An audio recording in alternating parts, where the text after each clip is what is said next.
Aega on veel 21. aprillini, aga üks žürii liige, Lenna, on meil nüüd Skype'i teel siia Terevisiooniga kuvatud. Tere hommikust! Oi, kui ilus ilm on sul seal, kus sa oled!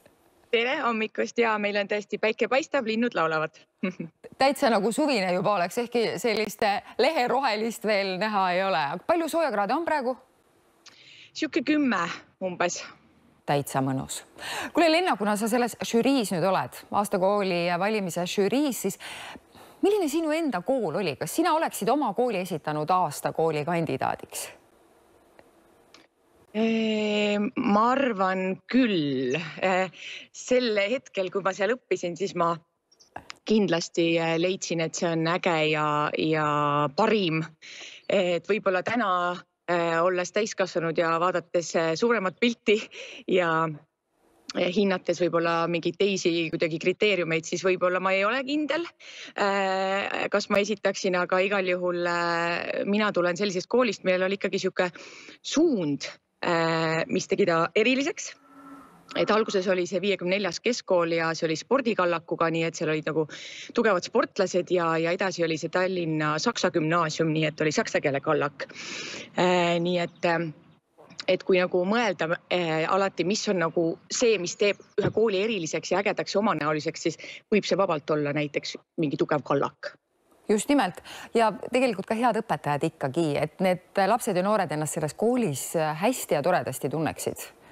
Absoluutselt, kindlasti. Ma arvan, et eelkõige selleks, et õpilane oleks motiveeritud, peab see õpetaja samamoodi olema motiveeritud seal klassi ees ja silm särama selleks, et see kanduks nii-öelda klassis edasi. Praegu on nii aktuaalne see väikeste maakohtade, väikeste koolide probleem.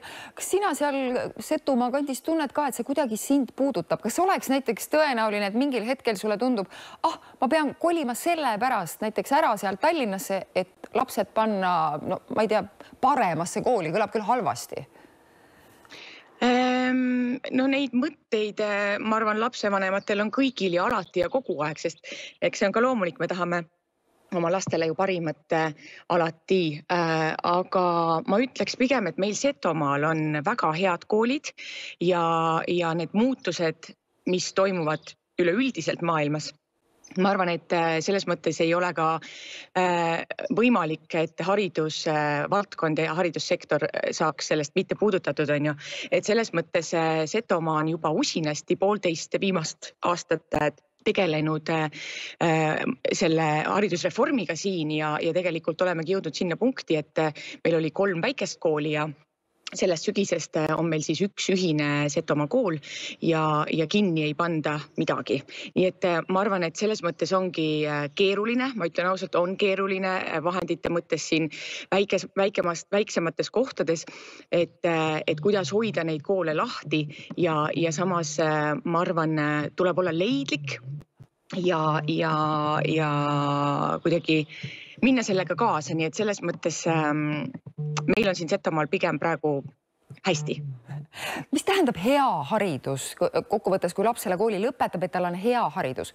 Kas see tähendab seda, et ta saab siis kuidagi, ma kujutan ette, elus hakkama, on tal mingisugused elutarkused või on tal palju faktiteadmisi, läheb kõrgkooli, laiab nendega?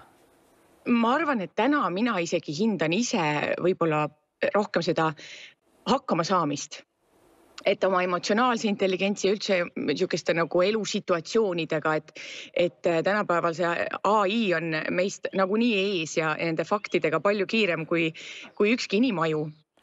Et selles mõttes võib-olla täna veel olulisem ongi just see, et kuidas hakkama saada looduses, kuidas hakkama saada selliste igapäevaste, minu jaoks tegelikult lihtsate asjadega, aga jah, võib-olla et eks need arvamusi on erinevaid, et ma arvan, et siuke ennast juhtiv inimene ja ise hakkama saab inimene, see oleks väga hea, kui ta kooli lõpetab ja ta on selleks võimeline. Kas see Setumaal on lihtsam lapsi saada välja ja sealt nutiseadmest eemale või? Ei tea, ma ei oska öelda, ma arvan, et lapsed on igal pool ikka samasugused, et eks seal on ka teatav kiusatus alati peidus, saab kiiresti ägedaid tundeid tunda, aga näiteks meie Setomaa uue kooli juures sellest sügisest alustab selline klass nagu kogukonnaklass ja seal on väga suur rõhk just nimelt sellisel ebatraditsioonilisel õppevormil siis võib-olla, et ollakse palju õues, on õuesõpet, projektiõpet ja ma arvan, et need asjad on kõik väga teretulnud, et siin maal just kasutada seda ära, kus me oleme, et me oleme siin looduses, et miks mitte seda rohkem põimida ja lõimida nii-öelda kooli õppesse ka. Lenna, aitäh sulle, ilusat päikeselist päeva ja sooja ka! Aitäh!